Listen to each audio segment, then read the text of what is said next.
Glad everybody's here. Hope everyone had a good summer. Always goes a little too fast. Sometimes when you come back, you feel like I was going to ask some questions today about, I need everybody in the room to stand up and tell me about their summer break. Didn't that happen to everybody in school when you came back? Yeah. You had a good summer break, you were like, oh, put me in, I'm ready to go. And then if you had a bad one or didn't do anything fun, I just stayed at home with the pool. And then it goes on to the next person.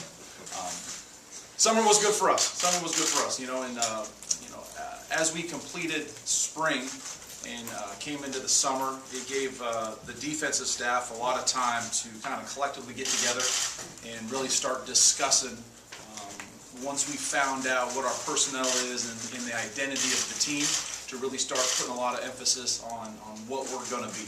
And I think the history of what Dan has done here, he's done a fantastic job of not only developing the program, but developing the players with a certain mindset.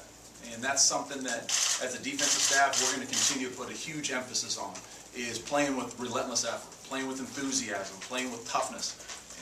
And Dan has done a good job with this program of, those are the characteristics. When you turn us on and you're watching us play, those are the things that need to exude. And those are the things that you need to feel through the commentary, through the TV, and every part of our program needs to continue to do that. And we need to, as a new staff, we also need to keep improving. And what we're doing as a staff, I think it's a positive that we're all actually new in this together. I think sometimes when there's transition, some new and some that have been with the program for a while, I'm actually very thankful with the three other guys that Dan hired. And I think they're going to be great additions, from Brian Baker, who is still transitioning in the college game.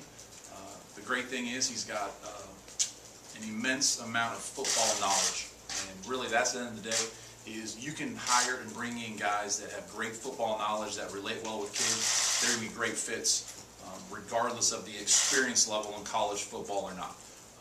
Recruiting is work, and Coach Bake is a great worker. Coach Buck, again, he's another guy that has a great pedigree, of playing at the highest level. But I've been very, very impressed with his technical disposition and the things that he's asking our guys to do. And the guys have done a really good job of buying in to the technique. And he's also doing a great job out there recruiting for us. He's a guy that is very influential. He's a well-known guy in the areas that he's in. And he's doing a great job on the field as well as recruiting. Mo Linguist is handling the safeties for us. Mo's super sharp. If you guys had a chance to talk to him, he's a guy that I would recommend talking to after practice. He's got a lot of good knowledge. Does a really nice job of communicating with the kids. Is demanding, but he's not overbearing where kids turn him off. So very thankful for those three guys and what they're all bringing to the table, which I think is welcome to me. There's not one way to do this thing. And I think it takes a collection of thoughts. Ultimately, those collection of thoughts have to mold, and they have to become one thought. And that's what, as a staff, you can't manufacture. And we're putting a lot of time and effort into trying to become a staff, not a group of individuals, but how can we do this collectively to get the best product on the field. And all year when I'm talking, you're going to hear me talk a lot about production. It's not potential. It's not, hey, he participated. It's not the amount of snaps. Hey, he played 80 snaps. What did he bring to help the team win? That's what we're going to talk about a lot. And when we meet as a defense, the term winning, we'll talk about that a lot as well, and what that actually means to our program. Style of play. I want to touch on this a little bit. 3-4-4-3. I coach defense. I want to play the defense that gives us the best opportunity to stop people from moving the ball and stop them from scoring. I know it's 3-4 and 4-3 is nice and clean and tidy, and it can communicate the defense, but we will be a multiple front defense. We're recruiting guys that have great size, that have the athleticism to play in multiple fronts, and I think it's actually a real positive for us. With the style of play, and really to me, it becomes what do you have to stop to win the game. And right now, if you have consistency in the style of play in which you're defending, then I think you can be a single front team. But when you start having to have multiple attacks, you have to stop multiple philosophies I think you have to keep the playbook open, and I think you have to be flexible in how you approach things. Because what I don't want to be is a 3-4 guy or a 4-3 guy. Okay, we need to stop people, and we just need to coach defense. And as plain and maybe as generic that might sound, that's the emphasis of what do we need to do to put our kids in the best position to give us the best chance to win football games. So I know that's something that 3-4-3 has come up, and how we use that. But we'll be a team that, like I said, we'll be a multiple front team, and I think by doing that as well, it also allows us the flexibility to move guys around that have certain skill sets of playing more than one position, which I think is a positive for us as well. You know, we want to get the best 11 to 16 guys, maybe 18 guys developed, and if they can play multiple positions, I don't see why they shouldn't.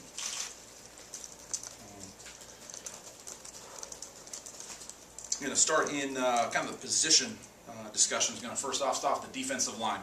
Defensive line, and again, talking about participation or production.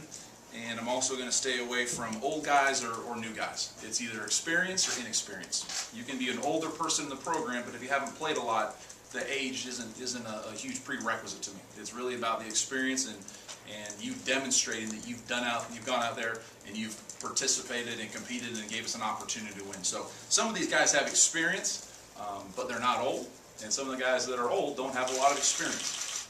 So first of all, AJ Jefferson, you guys all know AJ, a very versatile player. He's really taken on the leadership role in that room, and he'll be asked to, for the next 6 months of continuing to do that.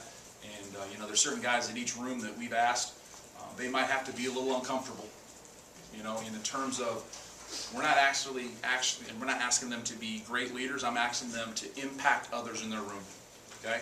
Because impacting and leadership can go two ways. All right, sometimes we always tend to think leadership is a positive, okay? If you don't do things the right way, leadership can be a negative. So we're just asking those guys to do the appropriate things to impact the rooms, okay, to keep everyone on the same page in an effort to be more productive, which gives us the best chance to win on defense, which gives us the best chance to win games. All right. John Calvin, I thought he finished up spring really well. He put on a little pass rush clinic there in the spring football game. He is a guy that will be playing multiple positions for us. He will be a guy playing some traditional defensive line with his hand in the ground. He'll also be playing some stand-up for us. Again, he's one of those guys to me that 3-4-4-3 really of no significance. Is how do we get those guys to get on the field and give us the best chance to win? And how do we get guys that might play the same position, how can we get them on the field at the same time? All right, we got to be flexible in some of those regards. Nelson Adams and Nick James, they're playing our nose position. They're going to be basically an interior defensive lineman. Those guys have experience and age. So those guys are expected to continue to develop. Torrey Dale, Corey Thomas, Fletcher Adams, Grant Harris, Kendall Jones.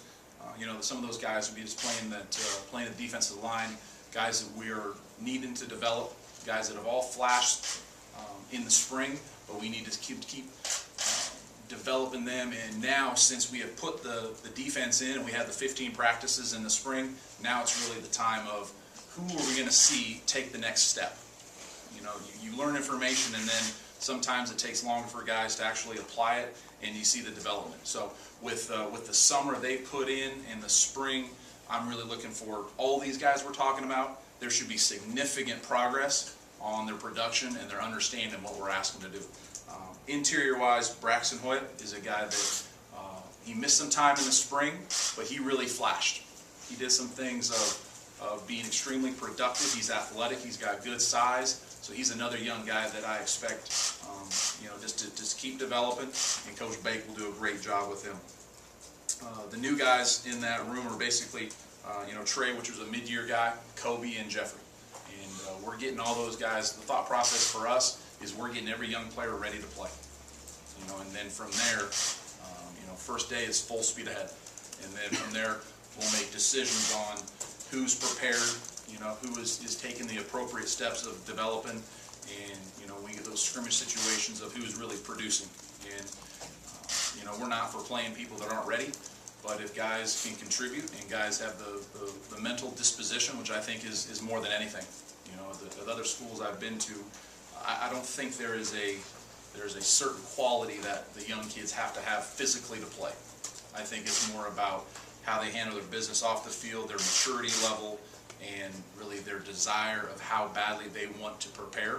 Because even if young guys play early, there's going to be some big bumps in the road, some days that are harder than others. But if they have the mental frame of mind to just keep pushing through it and keep developing, and we have that mindset of not getting too high or too low, and just keep pushing them through, they don't always have to play early in the season. It can be something where you just keep developing, and they come on third through the season, halfway through the season, or whenever it's we need them to get going.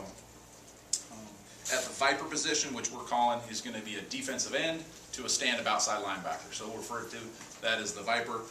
Will Coleman's play that, Anthony Mullins. We're going to put Marquise Spencer at that position, and then Gary Green is also going to play that position. He played exclusively inside in the spring, but he's another guy that I think we need to do a great job of finding the best fit for him to help us. And he's had an unbelievable spring in terms of the type of guy you want on the field playing. I think he really exemplifies what this program is about, and I'm excited to see his development, what he's done in the summer as he continues to play that Viper position. Then you also see him playing, taking some reps at the inside linebacker position. Transition to the second level, really the linebacker position is going to be spearheaded. It's really going to be led by Richie. Richie Brown. I'm excited to coach him his final year. He's another guy that if you could put into a box of what we want our program to be like and what Coach Mullen has attracted here and what he has developed here, Richie's that type of person. High character guy, played a lot of football. He's been very adaptable. As you know, there's been change, on the defensive side. And what I appreciate about all these guys is they've all been very open to a different way of doing it. And that's the challenge right now for a lot of these players. No matter what program you're at, there is change, and that's one of the constants right now. And they have really accepted what we're doing. They bought into it. They put a lot of time into coming in and getting extra work. And I think that's a trait that I think as a staff we're very excited about, is that they're open to what we're saying and how we're doing it. And Richie's been great at that. Des Harris, he's going to be coming back, and I'm excited to watch him practice. I know it's been a challenging road with him with some of his injuries. He seems to be in a good frame of mind mentally, and I'm just excited to get him back on the field and start building a relationship with him in terms of him being a football player, because he's a guy that we love having around, and he's going to give us an opportunity to get a chance to see what he can do and see where he's at. Josiah Phillips and Errol Thompson both playing inside linebacker. So at the inside linebacker, really, guys, we have two positions, the Mike and the Will. All right? Schematically, they're going to be the same. There are some subtle differences in some alignments and some of the techniques that come up, but those two inside linebacker positions can be really interchangeable.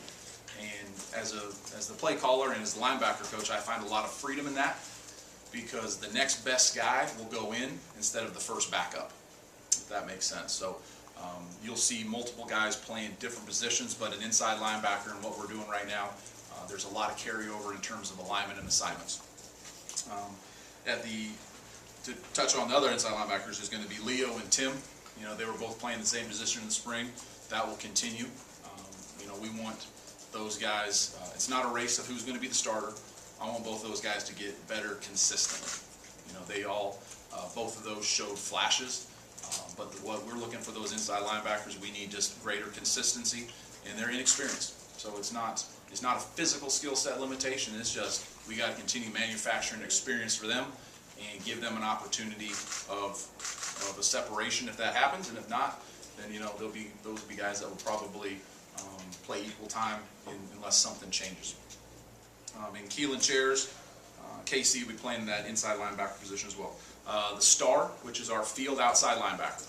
All right, that's going to be JT, Trevor, Dre, and Richard Perkins. So again, Dre will be a guy that I think has the ability of playing multiple positions for us, and Trevor does as well. So you got two guys at that position that I think I know we're going to develop at multiple positions, and it's just the jigsaw puzzle of finding the right combination versus the style of play. And health and all those different things always, once we get into the season, who's available always has an impact on that. But we're excited about that group. You know, those three guys, Dre, Trevor, and JT, are very, they're physically gifted. They all look a little bit different in terms of some of their measurements, but those are three guys that we really want to get going and get them on the field as much as possible. Working the back end, the safety position I think is a position of strength for us. With Brandon Bryant, Kevon, then you got Mark, Lauren, and Jamal Peters. Those, you know, in terms of the physical skills, those guys really all have what you need. All have what you need. You know, Kevon is going to have more experience than anybody else in that room, but those four guys we need to develop. We need to get them all playing at a really high level. And then Maurice Smitherman's going to play some, I'll call him a DB for us. He'll be taking some safety reps, and he'll also be taking some corner reps. So the equivalent of the Trevors and the Garys on the second level, Maurice Mo will be one of those guys that plays, you'll hear me call him just playing DB. You know, and most defenses that I've been on always has that, you know, one or two players that feels comfortable playing multiple positions, and I think they become very valuable in the substitutions and the other package that you make in nickel and dime and getting different people on the field.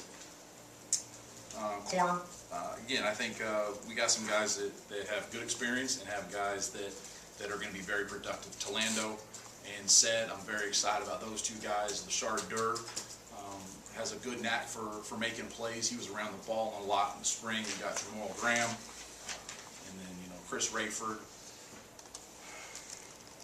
Chris Stamps. You know, we have some young guys with Cameron Dantzler, John Hankerson, C.J. Morgan, Corey Charles. So we got a good infusion of young guys on that, and we have experience, and then we have some youth. So we just got to get the inexperienced guys ready to go.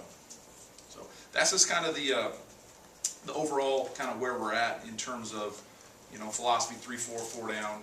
Kind of I just want to touch upon what we're emphasizing as a coaching staff, what we've talked about, and then from there, let's open up to questions. Yeah, let's stay.